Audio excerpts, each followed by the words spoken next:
Olá, pessoal. Aqui mais uma gravação aqui do podcast, aqui na TV Cursinho, como sempre nós fazemos aqui, entrevistar pessoas relevantes, importantes aqui na nossa região. E hoje, com quem que nós estamos aqui hoje? Presta atenção, a Jéssica Daiane. A Jéssica, vocês vão entender aqui, ela tem uma importância muito grande aqui na história aqui da cidade de Guarulhos. Ela tem uma formação aqui na periferia de Guarulhos e hoje é o nosso tema que nos interessa muito. Hoje ela trabalha no Parque Nacional do Xingu. Tá errado esse nome, né? Tá. Isso, corrija aí, Jéssica. É muito prazer estar aqui com vocês hoje, uma alegria. Quero parabenizar pela iniciativa de ter um podcast aqui no Pimentas, na periferia, que acho que é super importante esse trabalho de comunicação, né, aqui no nosso bairro. Então, essa ideia de parque, a gente não usa muito lá, porque a ideia de parque traz como se fosse algo exótico, né, como se as pessoas fossem lá e ver os povos indígenas como animais e tal. Então, as próprias lideranças do território, elas pedem para falar território indígena do Xingu, porque Perfeito. território traz toda uma carga, né, Uhum. cultural, simbólica para as pessoas lá. E Então, então esse elas é o preferem. tema, um dos temas nossos aqui. Mas antes, vamos conhecer aí quem é a Jéssica, né? Quem é a Jéssica Daiane, que você nasceu aqui em Guarulhos, não? Nasci em Guarulhos, sou cria do Pimentas, Da nascida e criada aqui periferia? na periferia de Guarulhos, no Pimentas, mas a minha família ela é nordestina, né? Minha família é do Isso. Ceará, que migrou do Ceará aqui para a região de Guarulhos, né? Em busca de oportunidade, em busca de emprego. E aí Então eu venho dessa você realidade. estudou aqui no Pimenta? Estudei no Pimentas, ali no Pimentas 2, ali próximo do Cursinho, né? Estudei ali Isso. no Marcos Freire. Estudei no cursinho no ano de 2009 e 2010, entrei na faculdade em 2011, fiz gestão de políticas públicas, Você estudou na USP, né? estudei na USP Leste. Isso aí você estudou, fez gestão e aí começou trabalhando aí Isso, minha porta de entrada assim, para o universo dos povos indígenas foi que durante a minha graduação eu fiz meu estágio no Instituto Socioambiental, fiz 2 anos de estágio lá. Então foi como eu entrei, né, nesse universo dos povos indígenas, fui iniciada lá, né? Passou-se alguns anos e eu voltei agora a trabalhar no Instituto Socioambiental. E agora eu estou lá no Mato Grosso, trabalhando diretamente isso, com a mas cadeia de produção do vamos mel. tentar entender que caminho que você trilhou para chegar lá, né? Porque você trabalhava aqui, você trabalhava na escola, né? E antes de Isso, trabalhar, de você trilhar, entrar na USP, você trabalhava normalmente como todos os filhos de pessoas da periferia, aquele estilo 6x1, exatamente. e se rebelou e foi fazer com o superior. Exatamente. A minha trajetória acho que é muito parecida com de várias pessoas da periferia, né? Eu trabalho desde muito nova, desde muito pequena. Já trabalhei de muitas coisas, de babá, de garçonete. Trabalhei na lojinha de R$ 1 do bairro, ali Eu no lembro Marcos disso. Freire. Foi Me lá que resgataram, foi lá fizeram um que nós, resgate. nós resgatamos ela para o Trabalhava de estudo. forma informal, sem carteira assinada. E quando eu concluí o ensino médio, em 2008, eu queria muito fazer faculdade, né? Então, só que meu conceito de fazer faculdade era aquela coisa, que eu tinha que trabalhar muito para ter um pouquinho de dinheiro para pagar a universidade privada. Eu sou de uma geração que a gente nem conhecia o que era uma universidade pública, né? Então, o cursinho, quando eu entrei no cursinho, que abriu todas as possibilidades para mim esse universo, né, do ensino. Então aí eu conheci o cursinho, fiquei 2 anos estudando cursinho para conseguir entrar na universidade pública, mas eu venho dessa realidade, trabalhei muito, batalhei muito para conseguir. Então, você é a típica pessoa da periferia que se revelou para estudar, né? Para fazer com o Exato, superior, ver o estudo como não só a sessão social, mas uma sessão pessoal, né? Adquirir conhecimento, né? Nós estamos vivendo um dilema muito grande agora, que é essa pressão, há uma pressão nos estados, nas escolas públicas, para que o aluno não trabalhe. Você tem opinião sobre isso aí? eu acredito assim que a gente tem que ter oportunidade para estudar e decidir. Se o aluno optar só por estudar, acho que ele tem que ter condições, uma estrutura familiar para isso. E a gente, na periferia, pelo menos eu sou de uma geração que a gente tinha que trabalhar. Acho que agora as coisas estão um pouco mais diferentes, né? Será que tá? Tá, não, viu? Não? Eu vejo no cursinho lá pressão terrível Mas a pressão é para para trabalhar. trabalhar. Ah, sim. Trabalhar. Então continua, porque eu sou desse tempo Continua aí, o também. que é pior, né? É. Há uma desmotivação da juventude nas escolas PEI. Não sei se você conhece o que é escola PEI, é um De programa, é ensino novo ensino integral, médio, né? né? É um novo ensino médio ensinando jovem a ser empreendedor dele mesmo, né? Empreendedor, inclusive as PEIs são financiadas pelo iFood. Só que o iFood, eles querem o quê? Uma mão de obra barata para empreendedor para ganhar um salário mínimo. É escravidão A moderna. escravidão moderna, que não tem direitos Não trabalhistas, que tem não tem, nada. não tem A nada. escravidão moderna É. é que o governo, esses governos de extrema-direita aí, que se juntam com a iniciativa privada para formar mão de obra escrava. É isso que eles fazem, que para ganhar, ser empreendedor, para ganhar um salário miserável, sem direito a nada, a hora que chegar na sua idade de aposentar, tá lá, descobre que ele não tem direito à aposentadoria. Doente, vai o quê? Vai viver lá de loas. É. E hoje a gente também tem a questão da escala 6 por um também, né? Que está sendo muito é, discutido hoje na sociedade, né? E a gente está vendo que o Congresso totalmente de direita, reacionário, quer que as pessoas trabalhem cada vez mais, né? Porque eles querem ter lucro, né? Acima de tudo, até das pessoas. Quando você trabalhava na loja de R$ 1, era esse tipo de trabalho? Era assim, né? Era a escala 6 por um, só que aí, quando eu decidi que eu queria estudar, Teve que sair. eu tive que sair, porque eu trabalhava todo final de semana, a gente tinha uma folga durante a semana, e no cursinho Então, a gente tinha que ter uma dedicação de mas estudar integral, é né? isso que a gente fala para o povo, né? Essa escravidão moderna aí. Se não tivesse uma oportunidade para a Jéssica, ela estava até hoje lá, gerente da loja, né? Mas estava lá. Então, e é bom ressaltar, né, que como eu venho dessa geração, que a gente nem sabia que existia universidade pública, né? Então, hoje as pessoas ainda têm um pouco mais de acesso, né? Tá um pouco mais divulgado, né? Mas isso é importante ressaltar o quanto que o cursinho fez diferença na vida de uma geração inteira, né? Claro. Quando a gente chegou lá e que a gente descobriu, existe universidade pública, a gente não precisa pagar uma mensalidade, a gente tem um ensino de qualidade, gratuito. E isso não era dado pra gente. Ninguém falava isso pra gente no ensino médio. Então é isso, mas é isso que a população tem que saber que estudar também liberta, viu? Tem vários O aspectos. problema é isso, que estudar liberta, né? Aí você treinou aí, você falou que você fez USP, conheceu lá, o que que você falou que você conheceu, que você fez estágio? Eu fiz meu estágio no Instituto Socioambiental, que é uma ONG, hoje é uma das ONGs mais conceituadas e respeitadas, assim, tem uma rede de confiança muito grande, que trabalham com povos indígenas, ribeirinhos e quilombolas. Mas é bom frisar, né, que antes de entrar lá, no cursinho foi minha primeira formação política, né? E lá que me despertou um senso crítico, que eu não queria somente passar no vestibular, eu queria conseguir também mudar a minha realidade, não só a minha individual, mas coletiva também. Então, quando eu entro no cursinho, eu desperto para essa questão política, e depois eu entro no Instituto Socioambiental e me desperto para as questões dos povos indígenas, eu conecto isso muito também com a causa ambiental, que no cursinho a gente tinha uma frente, né? Tem até hoje a frente ambiental, tem vários voluntários envolvidos. Então, eu consegui conectar essas realidades, a questão política, a questão socioambiental, a questão dos povos indígenas, porque tudo isso que a gente vai ter que trilhar daqui para frente, né? O que a gente fala, até que o futuro é ancestral, né? O futuro é indígena. A gente está Porque, vivendo num mundo cada vez mais desafiador, né? Com vários problemas socioambientais, de mudanças climáticas, de catástrofes, enfim. Então a gente tem que olhar para os povos indígenas, mas não no sentido de que eles são arcaicos ou não. Muito pelo contrário, eles têm uma tecnologia ancestral que vai trazer muitas soluções que a gente vai se deparar no futuro.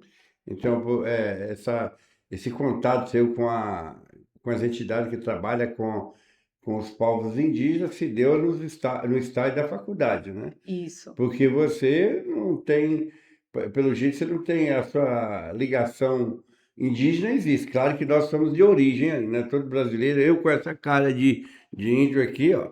Todos nós temos lá um pé lá na aldeia, todos nós, ou quase todos nós, né?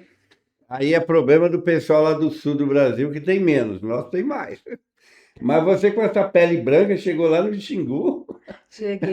Então, dessa questão da ancestralidade, acho que a maioria, assim, que nós brasileiros temos sangue indígena, né?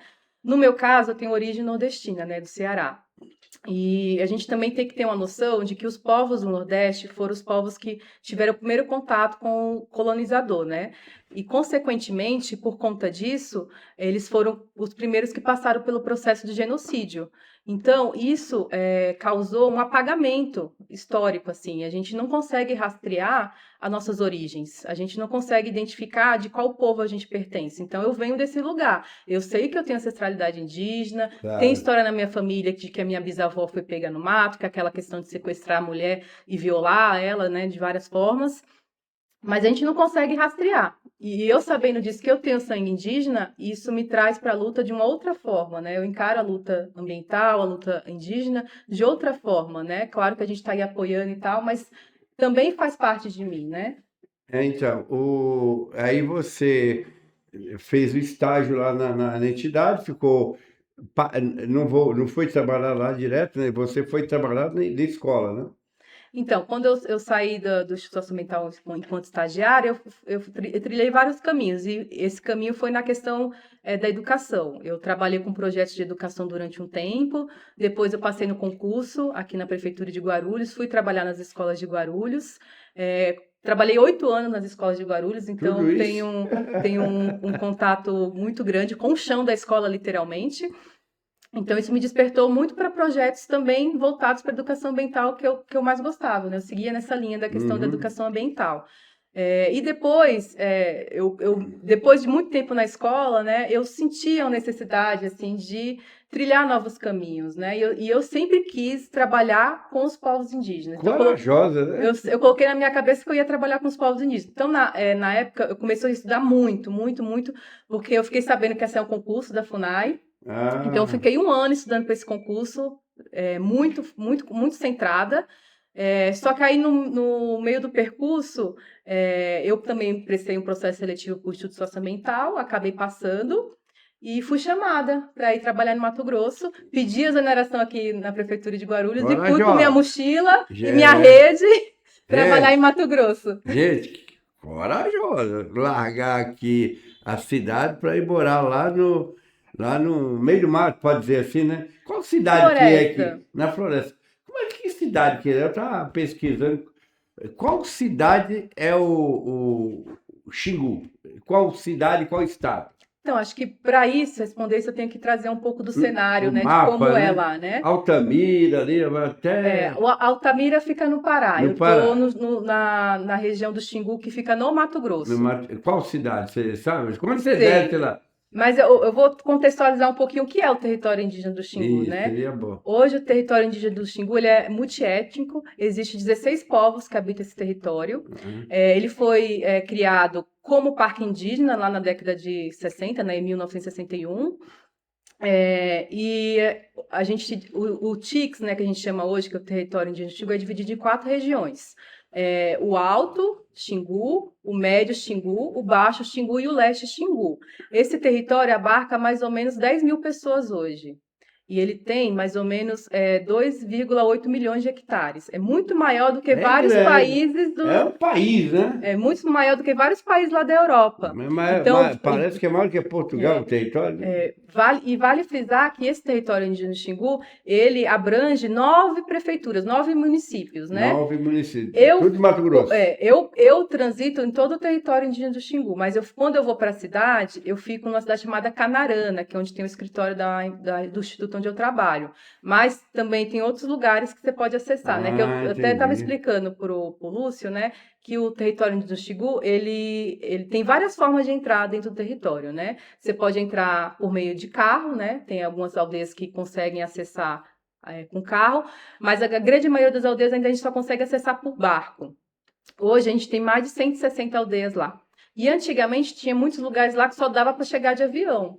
É que hoje as estradas ainda permitem, né, chegar de carro. Aí o caminho que eu faço, por exemplo, quando eu estou em Carnarana, eu durmo lá, aí me organizo a comida, a gasolina para levar. Aí quando eu vou entrar no território, é um dia de viagem. Eu Nossa. levo mais ou menos de 5 a 6 horas de carro, dependendo de como tiver a estrada. Aí, dependendo de como tiver a aldeia, dependendo para qual aldeia eu for, né, eu vou de carro da cidade até a beira do rio Xingu. E de lá eu pego um barco que me leva para a aldeia. Aí esse barco pode ser 1 hora, pode ser 2 horas, pode ser 3 horas, depende de qual aldeia eu vou, né? Eu sei, mas é aqui. Eu vou tentar fazer o advogado do diabo aqui pelo seguinte. O que que você faz lá? Eu trabalho com projetos voltados para a economia da sociodiversidade. O que seria isso? São projetos que eles geram renda para a população, para a comunidade Da lá, indígena. para a comunidade indígena, e é um projeto que Ah, não só gera renda, mas que mantém a floresta em pé e que isso. protege e conserva a Porque, sociobiodiversidade. porque se você lê a história ali, não só do Xingu, na época que foi criado o Parque Nacional, e pelos irmãos Vilas Boas, Orlando Vilas Boas especificamente, e tinha uma crítica lá de que para que não os povos indígenas teve acesso principalmente à evangelização. E a gente tem muito essa crítica. Então você não interfere lá, o trabalho não interfere na cultura, no pensamento, na manifestação cultural dos povos indígenas, não, né? Não, muito pelo contrário. Nosso trabalho é que fortaleça eles e que eles tenham autonomia para decidir o que eles querem e que mantenham o modo de vida deles, de pescar, de caçar, mas aí a decisão é deles, né? Eu trouxe até um livro aqui, de um autor, Imaluí Coicuro Merinaco. Esse livro aqui, ele conta um pouco da história do Tix, né? Mostra aí para a câmera aí, para o pessoal ver aí, que é interessante. Chama das Palavras, né? Ele conta a história do avô dele. O avô dele foi um dos primeiros indígenas a falar o português. E o que significava isso, falar português na época? Era uma liderança que ele falava português, ele conversava e negociava com o mundo do branco. Então, isso traz um status muito grande para ele. Então, Você é um está livro dizendo que que quando eu falava português, causava status, né? sim, porque Era pessoa importante, né? o território lá são 16 povos. Cada Uhum. povo tem sua cultura, tem o seu pensamento, sua cosmovisão, tem a sua língua. Então, o português é a segunda língua deles. Inclusive, pela legislação brasileira, as escolas indígenas elas têm que primeiro ensinar a língua mãe Nativa, deles, né? a língua deles, e a língua portuguesa entra como segunda língua. Ah, entendeu. Não tem essa característica de colonizar aquele povo, Não, muito colocar pelo contrário. bem pelo E contrário. lá o Tix, ele tem esse diferencial, eles têm uma cultura muito forte, eles mantêm as suas festas. Tem uma festa do Alto Xingu que ela é muito, muito conhecida, que é o Quarupi, que é uma festa que é voltada para celebrar os mortos, né, as pessoas que fizeram a passagem. Então é uma Ô, festa ô, muito ritualística. ô, Jéssica, você sabe que o Brasil tem uma disputa política muito grande, é um país dividido ideologicamente, você Sim. sabe disso. Você sabe que aquela política de extrema-direita é daquele tipo que devasta e planta, é do agronegócio, que cultura indígena tem que ser preservada. Isso é bem no pensamento da extrema-direita, não é nem que eu estou criticando se está certo ou errado, que eu acho que está errado também, mas como é que vocês lutam para preservar isso, né? Para que quando mudar de política não muda esse trabalho seus aí. Primeiro que esse pensamento reflete um pensamento muito arcaico que ainda está muito presente na sociedade hoje em dia, Demais, demais. principalmente nos políticos, né, de direita, Isso, conservadores, e tem até um jargão que eles usavam, né? Eles falam que é muita terra para pouco índio, né? Tem exatamente. essa frase que ficou É, muito conhecida, mas o que exato. que a gente faz? Eu, como muito boa gestora de políticas públicas, a gente traz dados, né? Por exemplo, hoje a gente sabe que se a gente somar todas as terras indígenas que tem no Brasil, não dá nem 13% do território nacional, nem 13%. Isso, exatamente. Lembrando que todo isso daqui, todo esse território que a gente chama de Brasil hoje, era terra indígena. Então, 13% não reflete, é muito pouco, pelo contrário, Então, né? você está falando de toda a população indígena no planeta, no no Brasil, Brasil. no território brasileiro, não dá nem 13% do território, Se você somar todas total. as terras indígenas homologadas no Brasil hoje, não dá nem Ah, 13%. E isso, assim, e a gente também tem que ressaltar, está comprovado, hoje tem vários artigos científicos, muitos cientistas que falam que onde tem terra indígena está muito mais conservado do que nas unidades de perfeito. conservação. Por quê? Porque tem pessoas que defendem o território.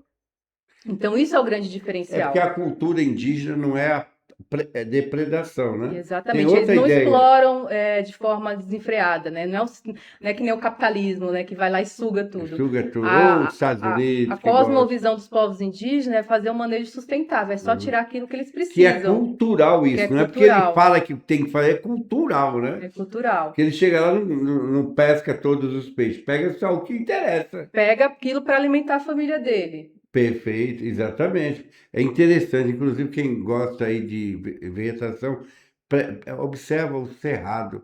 Qual a relação do tamanduá para destruir ou para se alimentar? Ele não destrói o cupizeiro, ele vai lá, tira para ele e depois isso é o indígena. O indígena só tira para ele, ele não tem Exato. essa cultura, E né? foi importante você falar da questão do Cerrado. O TICS, né, que é o território indígena do Xingu, ele está presente tanto no Cerrado quanto na Amazônia. É Na um região, território que ele transita nos dois biomas, é um ah, bioma de transição lá. lá naquela região tem cerrado, né? Tem Cerrado e o bioma Amazônia também. É uma região de Amazônica, transição. Você vai é, descendo o rio, aí você vai vendo como a floresta vai modificando, né? Você vai saindo do Cerrado e entrando na Amazônia. Muito lindo.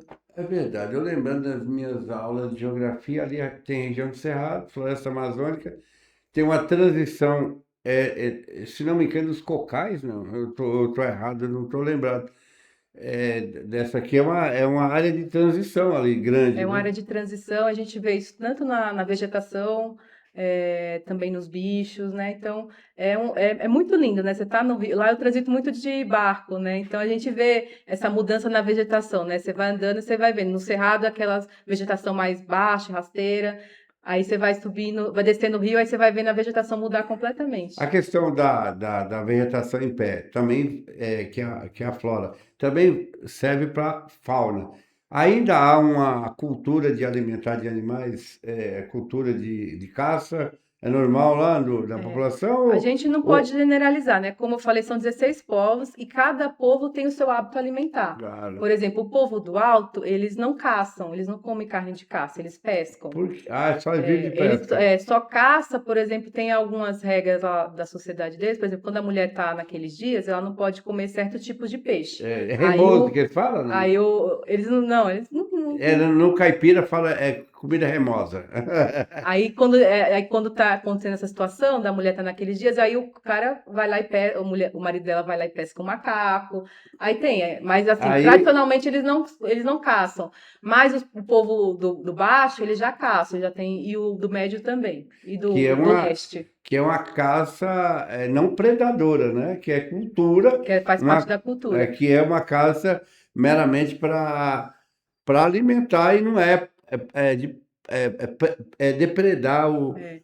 toda a É. fauna E e a uma flora. informação importante é, por exemplo, a terra indígena, ela não é propriedade dos povos indígenas. A terra indígena é da União, é do Entendeu? povo brasileiro. Mas eles têm direito, de acordo com a Constituição de 88, a usufruto daquele território. Então, eles têm, por lei garantida, eles podem caçar, eles podem pescar, mas se o homem branco for lá fazer isso, não pode, é crime ambiental. Quem tem Aham. direito a A usufruir do fazer isso. território são os povos indígenas. E, Aham. inclusive, assim, o Brasil é muito grande, né? Então, cada terra indígena tem os seus problemas, né? Tem os riscos, né? As ameaças. Por exemplo, lá na terra que está um pouco próxima da gente, que é a terra do Caiapó, tem a questão da mineração, do garimpo. A gente lá no TICS, a gente não tem a questão do garimpo, mas a gente tem a questão do desmatamento, tem a questão da pesca ilegal, que a gente fala pesca esportiva, né? Que o branco entra lá Para para querer pescar. Que é pescar proibido, e né? é Como é proibido. que é a área, como é que chama toda a área? Que você falou, eu esqueci. Que antigamente chamava Parque Nacional de Hoje Xingu. a gente chama de território indígena do Xingu, que é, Território indígena do Xingu. que é dividido em São 4 regiões. 4 regiões e quantos? Quantos povos? 16 povos. 16 povos. E cerca de 10 mil pessoas hoje. E todos falando línguas diferentes, esses 16 povos, né? Exatamente. Eu trouxe até uma colinha aqui, né? Porque são Ah, bastante povos e bastante troncos linguísticos, né? Acho que sei. seria importante O falar. Tupi-Guarani, como é que é? Então, a gente tem alguns troncos linguísticos. Como são 16 povos, eu vou citar aqui para conhecimento, que eu acho importante as pessoas saberem, porque nem todo mundo tem esse contato, né? Então é bom até para quebrar estereótipos, né, para as pessoas entenderem que os povos indígenas eles estão presentes não só dentro da terra indígena aldeia, mas eles estão presentes em qualquer lugar, na sociedade, nas cidades, estão estudando, fazendo faculdade, eles estão por aí. Mas lá no território indígena do Xingu são 16 povos, aí, por exemplo, o Caueté, Yujá, Camaiurá e o Haiti, eles fazem parte do tronco linguístico Tupi. O Aurá, o Alapiti e Merinaco fazem parte do tronco linguístico Aruaque. Trumai, ele é uma língua isolada. A gente também tem o Quincede e o Tapaiuna, que fazem parte do tronco Macrugê. E, por fim, a gente tem o Ikipeng, Cuicuro, Calapalo, Matipu, Nafucurá e Naruvuto, que fazem parte do tronco linguístico Caribe. Então, isso aqui eu fiz questão de falar, que é para a gente entender a riqueza da diversidade linguística que a gente tem no Brasil. E vale ressaltar também que antigamente a gente tinha mais de 1.000 línguas nesse território que a gente chama de Brasil. Perfeito. Mas por conta de todo o processo de genocídio do colonizador, no último censo, né, que a gente teve do IBGE, a gente tem em torno de 295 línguas. Então, a gente teve um apagamento, assim, um genocídio das pessoas e, consequentemente, das línguas enorme. E a população achando que eles só falam português no Brasil. Não, a gente tem várias línguas. Mais de 290 línguas só indígenas, e fora as outras, né? Que é do Brasil, além do português, né? E é muito interessante, assim, para quem nunca viu, eu quando fui para lá fiquei encantada, né? Lá eles se articulam muito politicamente, então eles fazem muitos encontros, assembleias, reuniões, e eu até me senti muito feliz, porque quando eu fui para lá, quando eu vi as reuniões lá e as decisões de forma coletiva, né? E eu lembrei muito do cursinho, né? Porque a gente... Nós somos indígenas. A gente tem um aprendizado muito forte aqui de participação política, de desenvolver. E lá eles também têm isso. Então, quando vai numa assembleia que tem todos os caciques de todos os povos lá, eles falam, aí vem alguém e traduz. É muito lindo, porque... Traduz é o quê? Não entendi. Ele fala na língua dele, Uhum. aí uma pessoa que fala a língua dele fala o português, vai lá e traduz um português. Para todo mundo ficar ciente, porque são 16 povos, nem todo mundo fala a mesma língua. E vale ressaltar que, historicamente, alguns desses povos, eles eram rivais, né?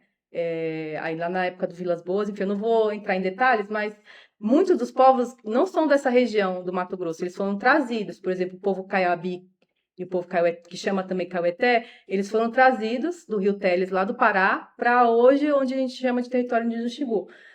Isso tem todo um contexto histórico, né? Porque na época era ditadura, né? E, estava tendo grandes construções de grandes rodovias, grandes obras. Uhum. Então, o Estado estava passando, literalmente, de trator em cima das terras indígenas. Então, os mãos Vilas Boas iam lá, pegava aqueles povos que estavam ameaçados e trazia para dentro do território numa questão de protegê-los, né? Então, foi o primeiro território registrado no Brasil? Foi o primeiro território, foi criado em 1961 e a homologação só aconteceu em 1991. Demorou décadas para homologar, porque a questão é política, né, também, né? É uma disputa muito grande, né? Principalmente no estado do Mato Grosso, que é o estado mais do agronegócio do Brasil.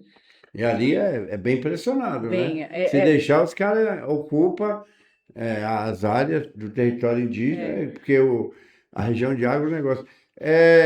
tem muita literatura falando sobre a área indígena do Xingu, né? Tem muita literatura. Tem. Eu lembro, dando aula, eu usava muito o livro dos irmãos Vilas Boas, Xingu, por sinal. E hoje a gente tem muitos autores indígenas também que estão produzindo, que estão escrevendo contando as suas próprias histórias. É muito legal. A gente tem Ailton Krenak, Daniel Mundurucum. É que o Krenak já é de outra área, né? Ele é de Minas Gerais, mas se a gente for pensar no Brasil, a gente tem várias lideranças indígenas que estão Ailton Krenak é uma referência mundial sobre literatura indígena. O mundo todo conhece ele.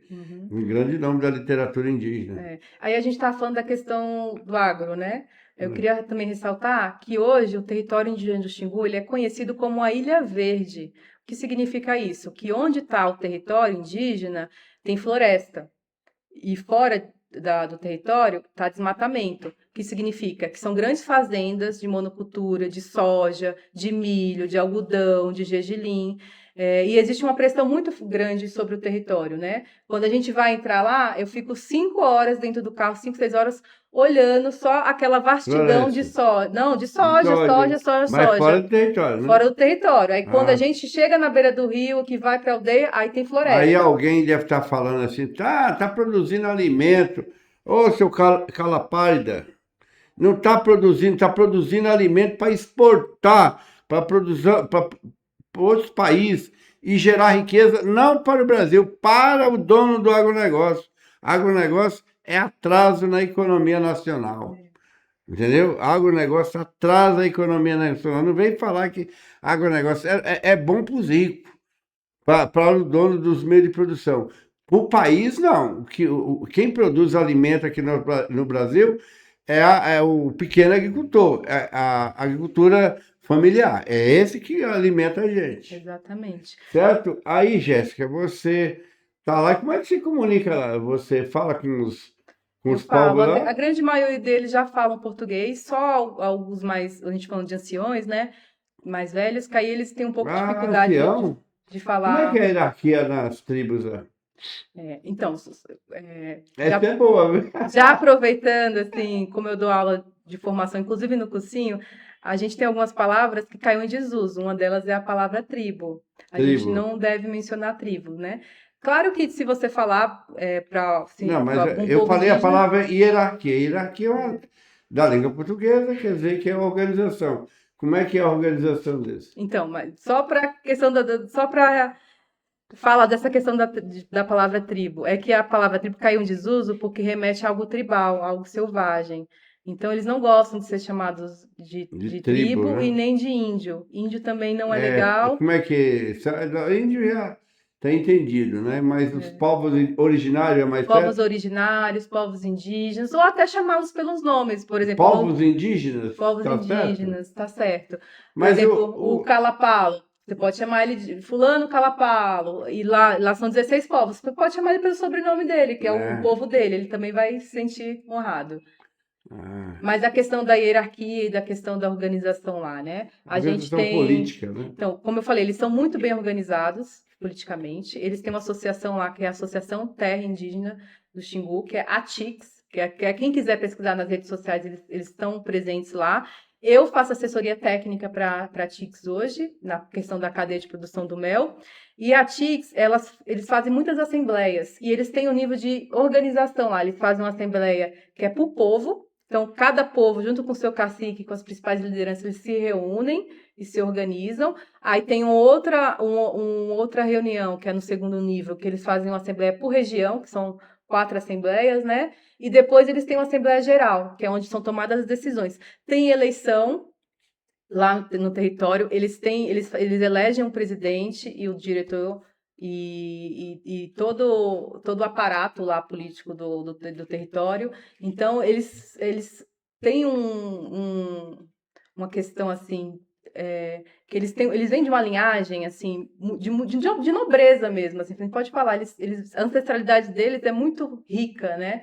E eles estão acostumados a lidar com pessoas de grandes status, porque o Xingu lá, ele é muito visado tanto internacionalmente, quanto as canais de televisão aqui no Brasil. Por exemplo, o Luciano Huck e a Anitta foram lá no ano passado, participar de um Quarupi. Então, eles estão acostumados a lidar com um rei, rainha, político. Então, as pessoas vão lá, os não indígenas, os brancos, achando que vai falar com qualquer pessoa, que vão fazer qualquer coisa lá no território. E não é assim que funciona. Eles têm todo um protocolo, se você quiser fazer alguma atividade lá, você tem que fazer uma consulta prévia. Você não pode chegar e querer achar que vai fazer qualquer coisa lá. Então, eles são muito bem organizados. E dentro da aldeia, eles têm a organização deles lá, social. Cada um tem o seu papel, as mulheres têm o papel delas, os homens têm o papel deles. Eles têm Isso. escola, Mas eles você têm pode falar que é uma. unidade de saúde. Isso, mas você pode falar que a sociedade lá é patriarcal ou não? É o homem que manda? A gente não pode olhar com o nosso olhar ocidental para uma sociedade milenar como a deles, né? Porque É, eles têm a própria organização sociopolítica, né? A mulher tem o seu lugar e é muito respeitada. Obviamente, a gente não pode romantizar, né? Porque o machismo está impregnado em tudo. E os homens também têm o seu lugar, tem um cuidado também com a aldeia, com a questão coletiva. Quando eles vão fazer alguma atividade grande, eles fazem mutirão. Quando eles têm que fazer uma roça, abrir uma roça, eles vão lá, fazem mutirão para abrir a roça. Então, é uma sociedade que ainda é regida é, pela pela coletividade. coletividade. É uma sociedade comunista, né? Ainda é, né? Todo mundo junto, faz tudo de maneira coletiva, né? A aldeia, tudo, faz tudo de maneira coletiva.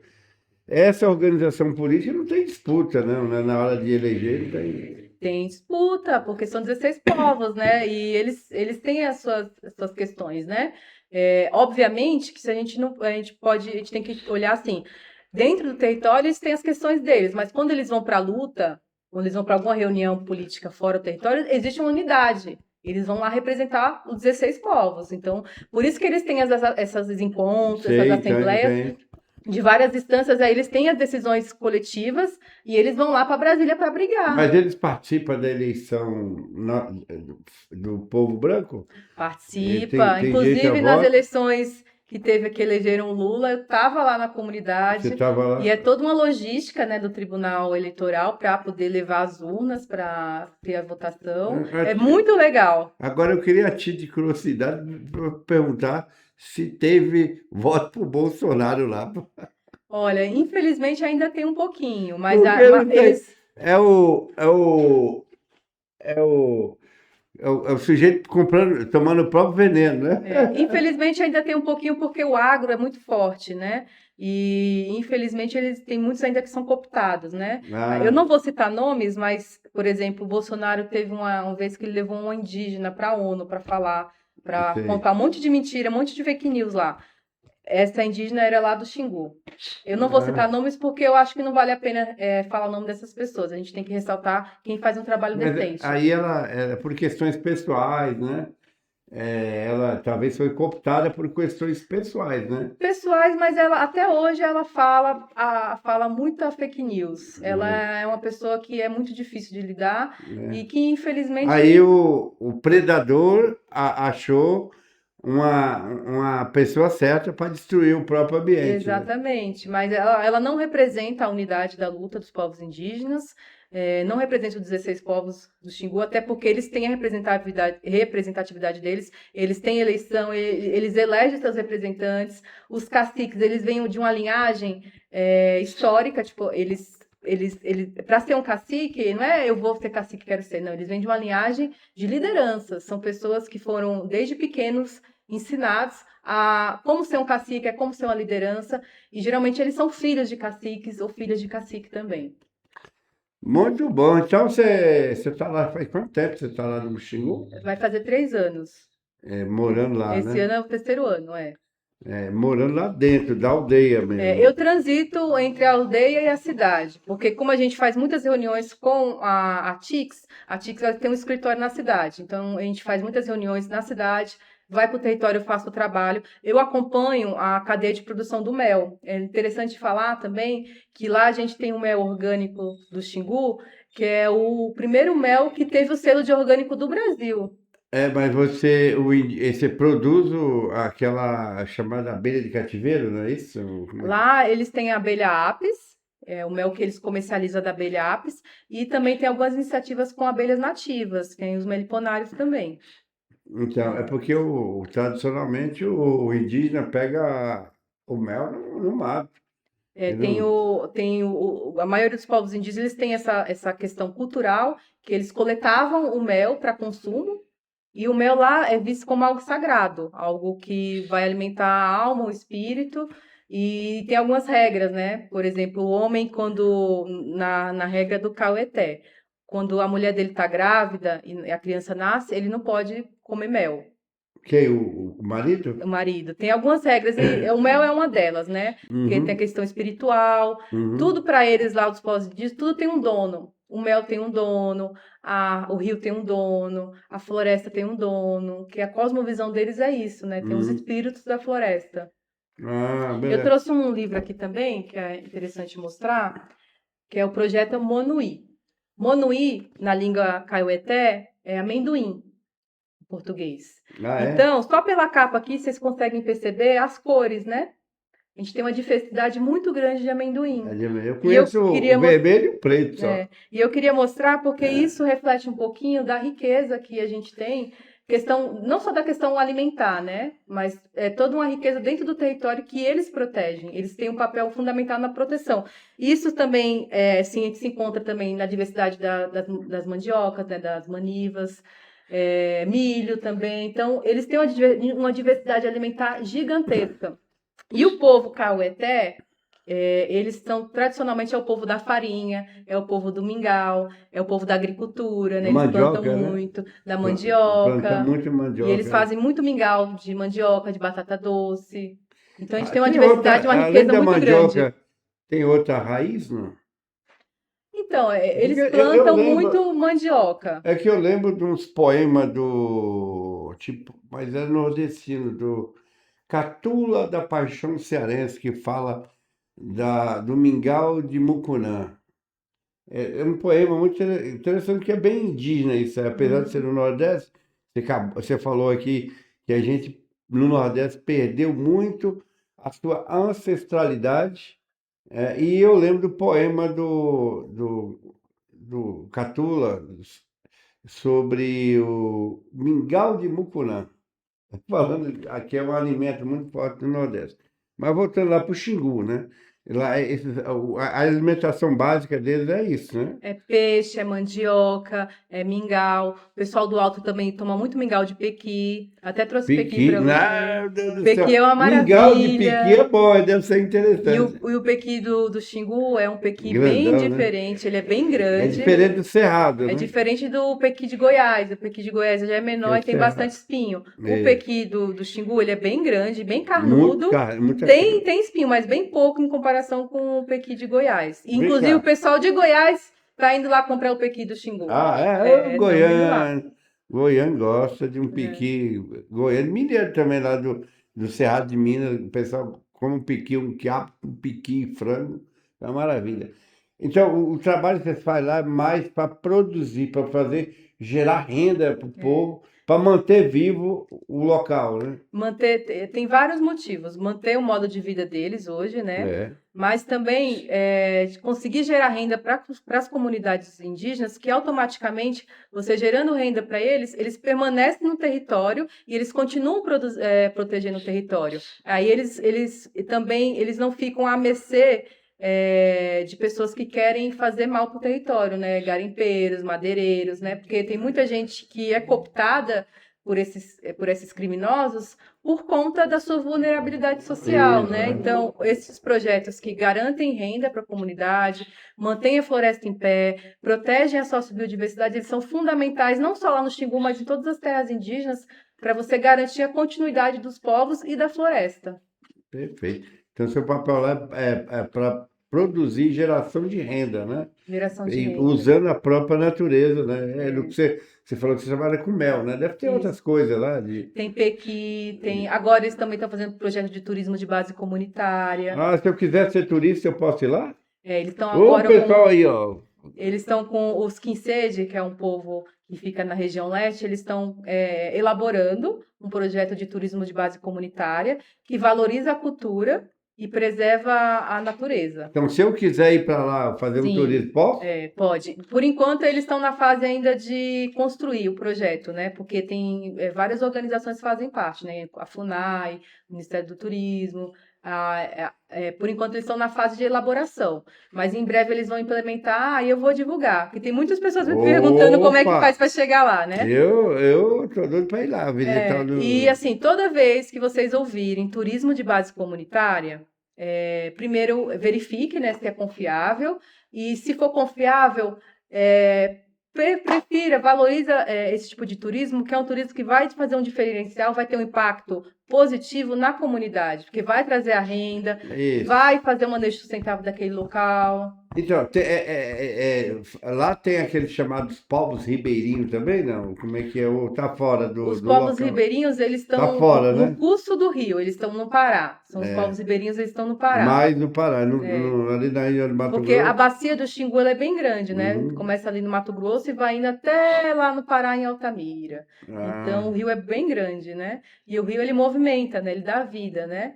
Então, a gente tem os povos ribeirinhos, mas fica lá no Pará. tá. Os ribeirinhos não tem nada a ver com o local do Xingu, né? Então é isso. Então, Jéssica, eu fiquei curioso aí para saber como é que a gente vai para lá. Acho que tem muita gente aí que está Tem muitas curiosa. iniciativas assim legais de turismo de base comunitária, está surgindo esse lá nos Quintetos, mas também tem outros, em outros lugares do É, Brasil, do Rio Negro, lá no que o Brasil Amazonas. O tem Brasil é tanta muito coisa rico. bonita para se ver, É. e aí a Aqui gente. em São Paulo também, a gente tem os Guaranis, tem uma aldeia chamada Rio Silveiras dos Guaranis, que fica aqui em Bertioga, eu já fui lá fazer visita, Sim, junto com a faculdade a gente foi fazer projeto de extensão, então tem muitos projetos legais, a gente pesquisar pessoas confiáveis, que fazem um trabalho legal com a comunidade, dá para fazer uma visita legal. legal. O pessoal que está em casa aí quiser visitar lá, né? Faz pesquisa aí, tem Uhum, muita coisa boa do nosso país. perfeito. É isso aí, pessoal. Um prazer ter a Jéssica aqui, um papo longo aqui sobre longo e gostoso. Acho que tem mais livro aí, né, Eu posso Jéssica? só apresentar o último Qual livro? livro? Ele fala dos Yanomamis.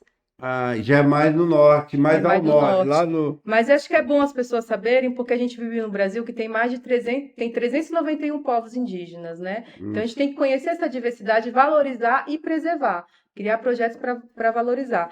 Aí tem um trechinho aqui do livro, se você me permitir, eu poderia Opa, ler, que bacana. é o último livro que eu li, achei muito interessante, né? Ele traz um pouquinho dessa cosmovisão dos povos indígenas, né? É um trechinho muito pequeno. Nossos anciões e pajés estão dizendo que se os não indígenas, quem são os não indígenas? Somos nós, né, os brancos, continuarem matando a natureza, daqui a algum tempo as coisas não seguirão normais, pois os donos da natureza e os donos dos lugares sagrados estão se acabando, fugindo para outros lugares do planeta ou morrendo. A cada morte dos donos dos lugares, o inverno se torna mais longo, as queimadas aumentam, as chuvas fortes que destroem a floresta também. E não só na floresta, na cidade também, como a gente está observando. Isso acontece devido à destruição das casas dos espíritos da floresta. Nossa, então é o que a ciência fala também. Exatamente, está super conectado Está com conectado. a filosofia dos povos É. indígenas. Então, os povos indígenas já dizia que se você ficar destruindo a natureza, um dia vai ter a resposta, né? O Davi Copenau, que é a liderança dos Yanomamis, ele fala, né, que nós, o povo da mercadoria, né, os não indígenas, Hum. eles estão destruindo tanto o planeta, né, a natureza, que a gente tem que ter muito cuidado, senão vai ter uma queda do céu, né? Tem um livro muito Aham. famoso dele que é A Queda do Eu Céu. já vi esse Então, eles livro. falam que eles, os xamãs, né, as lideranças indígenas, eles estão segurando o céu. E Aham. esse segurar o céu é proteger a Mostra esse natureza. livro aí para quem tem interesse. É a É, terra indígena dos Yanomamis, é uma edição de comemoração dos 30 anos da terra indígena. isso. Para quem gosta de É, literatura, lê. É um livro que faz mostra a história e tem essa visão aí que E se tem essa nós. mensagem aqui, né, que diz que o futuro é indígena, né? A gente precisa olhar para esses povos. Isso, tá vendo, gente? Não acha que os povos tidos como ancestral não têm conhecimento. Conhecimento é milenário, o conhecimento dos povos indígenas. Então, é isso, Jéssica. E os livros que você trouxe aí, mostra para nós aí de novo, que tem alguém que Esse gosta. aqui é para mostrar a diversidade do território alimentar, né? Conta um pouquinho Isso, de como a gente tem uma diversidade dos amendoins, né? Para o povo isso, Caueté. Esse aqui é do povo Caueté. Esse daqui é sobre o povo Yanomami, né? E isso. esse aqui é um livro de um escritor lá do Xingu, que é o Amaluí Cuicuro Mirinako, né? E esse livro aqui ele lançou recentemente. Ano passado ele ganhou um prêmio da Biblioteca Nacional do Rio de Janeiro com esse livro aqui.